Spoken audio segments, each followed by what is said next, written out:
Assalamualaikum everyone. Welcome back to my YouTube channel Linguistic and Literature Notes. In today's video, we are going to discuss about the topic what do you mean by the term neurolinguistics. Neurolinguistics किसे कहते हैं?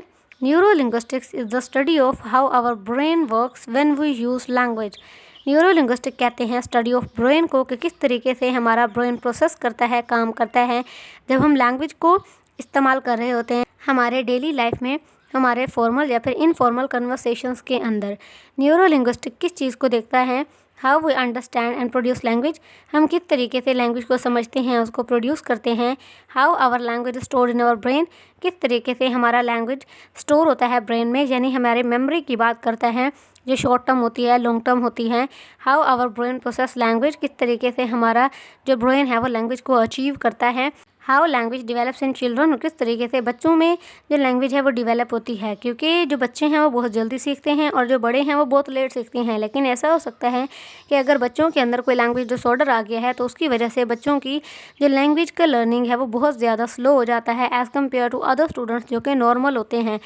तो इस हवाले से भी हमने देखना है कि अगर उनके अंदर कोई ऐसा डिजीज़ आ गया है जो लैंग्वेज के हवाले से उनके ब्रेन को स्लो डाउन कर देता है तो उनको समझना बहुत ज़्यादा ज़रूरी है। और वो जो है ना स्पेशल बच्चे होते हैं उनको स्पेशली आपने ट्रीट करना होता है, क्योंकि उस बच्चे को आपने टाइम देना होता है। उसके स्पीच में एरर होता है, कभी कभी ऐसे होते हैं कि उन बच्चों की स्पीच जो है ना वो फ्लुएंटली होती है लेकिन वो जो कुछ बोल रहे होते हैं वो हमें सही से समझ नहीं आ रहा होता।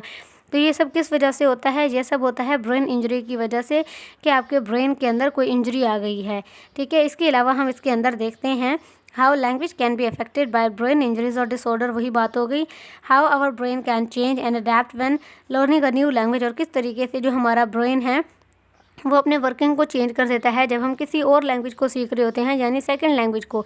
क्योंकि उस वक्त जो हमारा ब्रेन है वो ये सोचना शुरू कर देता है कि जो फर्स्ट हमारा मदर टंग है उसके कौन से रूल्स हैं और जो सेकंड लैंग्वेज है जिसको हम लर्न कर रहे हैं उसके रूल्स क्या हैं, दोनों को समझने की कोशिश करता है। तो इस तरीके से क्या होता है कि जब हम किसी नए लैंग्वेज को लर्न कर रहे होते हैं तो हमारा दिमाग सबसे पहले उस प्रोसेस में वर्क करता है, क्योंकि इसको जो है ना ये पता होना चाहिए कि फर्स्ट लैंग्वेज लर्निंग के अंदर कौन से रूल्स इस्तेमाल होते हैं, सेकंड लैंग्वेज लर्निंग के अंदर कौन से रूल्स इस्तेमाल होते हैं, दोनों जो लैंग्वेजेस हैं उनके दरमियान में कौन सी ऐसी चीज़ है जो उनको एक दूसरे से अलग करती है।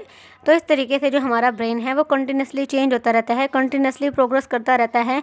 ठीक है, जैसे जैसे हम किसी नए लैंग्वेज को सीखते हैं। ठीक है, तो ये हमारे ब्रेन ने समझना होता है।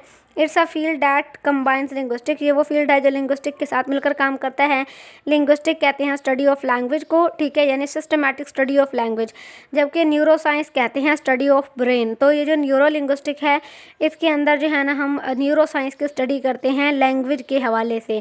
ठीक है, एंड साइकोलॉजी, साइकोलॉजी का क्या मतलब होता है? Study of mind. तो ये जो न्यूरो लिंग्विस्टिक है ना इसके अंदर हम ब्रेन की स्टडी करते हैं, ठीक है, माइंड की स्टडी करते हैं लैंग्वेज के हवाले से। ठीक है, कि किस तरीके से जो हमारा ब्रेन है वो हमारे लैंग्वेज को देखता है और प्रोसेस करता है और हमें सिग्नल्स देता है कि ऐसे करो ऐसे करो।